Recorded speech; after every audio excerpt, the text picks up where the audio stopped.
airing episode 504, The Company We Keep, with The Fiery Cross, the novel, and A Breath of Snow and Ashes, the novel.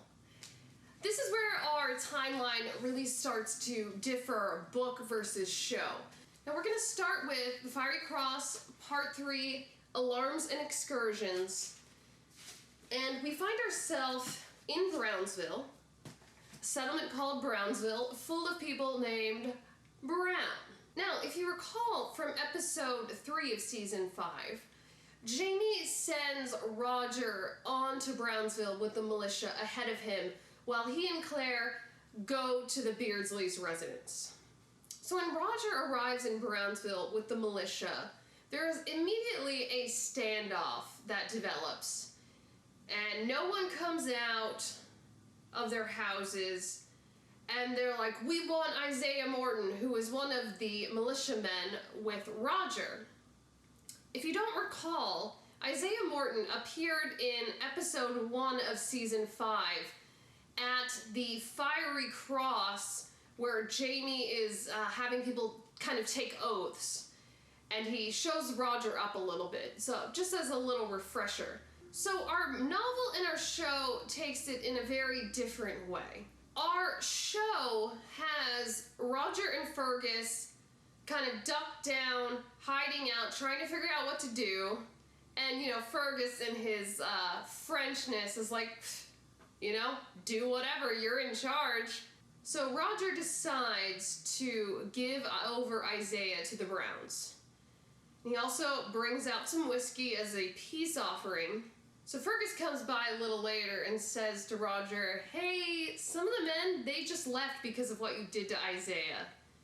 And so Roger is a bit downcast by that. Now he has deserters on his hands. So he decides to stall for time and starts singing, so that hopefully Jamie shows up soon, and then he doesn't have to decide what the next move is. In our novel, however, when Roger is faced with what to do about Isaiah Morton, he knows that Jamie would never give Isaiah over to the Browns.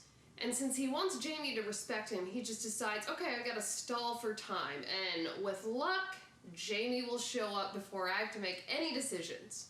You end up meeting Lionel and Richard Brown. Richard seems like the cooler-headed one, but they end up being important later, just so you know.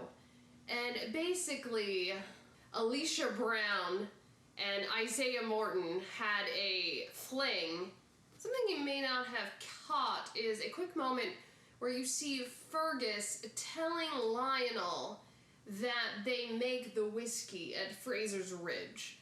It's more important book-wise than it was for the show, but I just thought I would mention it, that Fergus tells Lionel that they make the whiskey there at Fraser's Ridge. When Claire and Jamie finally arrive in Brownsville, if you recall from episode 3, now they have a baby, which was Mrs. Beardsley's baby that she just left. And so they get into town, and Fergus makes a couple of quips at Jamie for being a father that quickly, and it's definitely funny. So Jamie asks Claire if she wants to keep the baby, and there's a slight difference between our novel version and show version. Our show version, Claire's more like, you know what, I'm happy with the way things are, and remember that there's that obituary where we're supposed to die and our house is gonna burn down. So maybe it's not the best idea to have a baby. Our novel, it's more, because Mrs. Beardsley is still out there, Jamie thinks that maybe she may decide to actually claim the child later. And if you will recall, Jamie putting Mr. Beardsley out of his misery in episode 3, he thinks it may be a very difficult situation if that were to happen. So either way, they decide not to keep the baby, but give her to one of the families in Brownsville where she'll be well taken care of. And in our show, they give the baby to a couple you can tell that really want her. So it's really beautiful. Miss Beardsley, little Miss Beardsley, will have a home in Brownsville. So our show really ups the tension between Jamie and Roger, and you have Jamie sending Roger home from Brownsville, and he says something about, you know, I made you captain without giving you time to learn what it meant.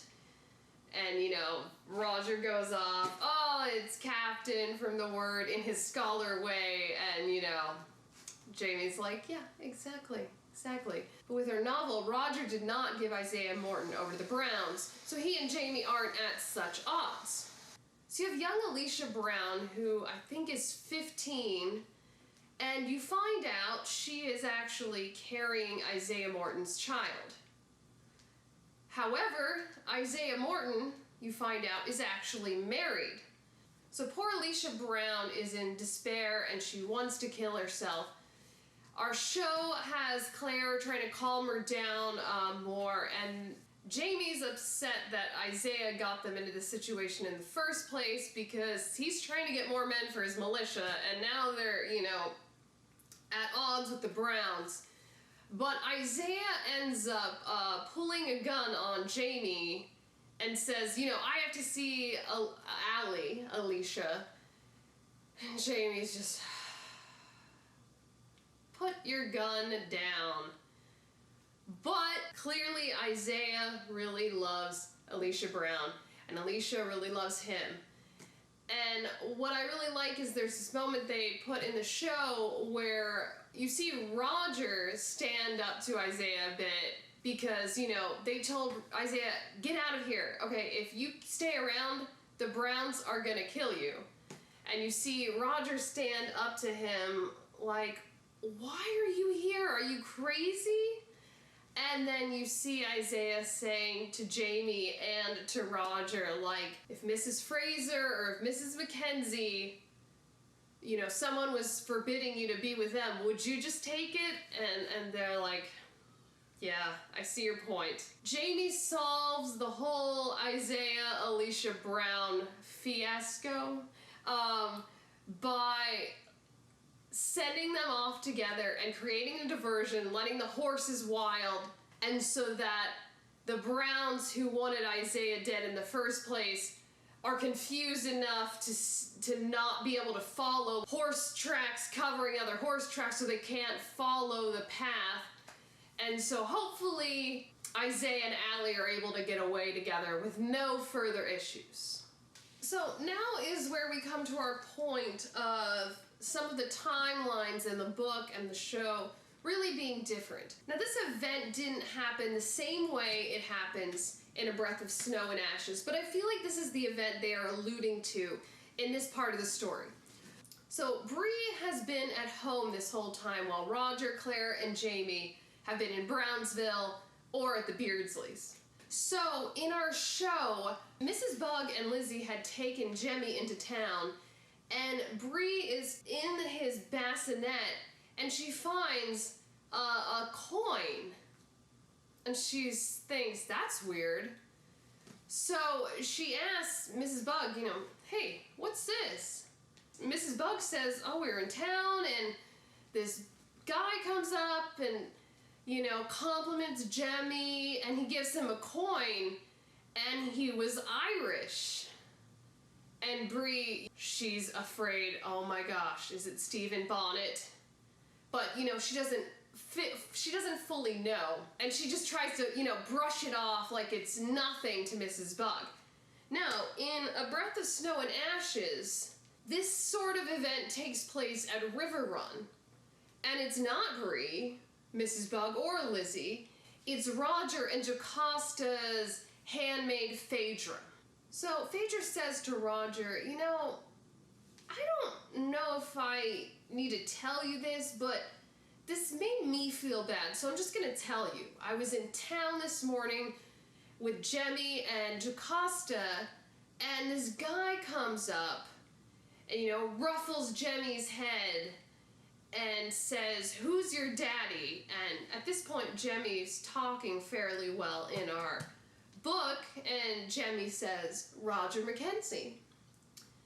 And, you know, the guy says, oh, is that so? Phaedra imitates his Irish accent, and Roger it's like his blood just goes cold because he just heard Stephen Bonnet's voice and knows that, yep, that was Bonnet. So I feel like this was the event in the book, but they did it differently with different characters in our show. And a really cool additional thing that I thought was neat, they had Bree kind of having a panic attack. She sees Jermaine and Jemmy, playing in the house, and she goes out to get some wood, and she comes back in, and only little Jermaine is there, and she can't find Jemmy. And so she starts freaking out, and she's looking all over, and, Jemmy was just behind one of the doors. Late that night, you see Marcelly and Bree bonding, and Marcelly can tell that Bree is very upset, and she's just there for her. And so it's a really cool moment because it's like they're becoming sisters and kind of reliving their own ghosts down together. And so I love that moment. I really enjoyed this episode. I liked having some new characters in there. We had met Isaiah Morton already, but it was so brief. So I thought that was cool. And the Alicia Brown story. Also, Lionel and Richard Brown, who become very important down the road in a later episode. I like that you got to see more of Marcelly in this one. So I thought it was a really great episode. Thank you so much for watching, and please subscribe, turn on notifications, and I'll see you for the next episode of Outlandish Comparison. That was fair, all that was me is gone.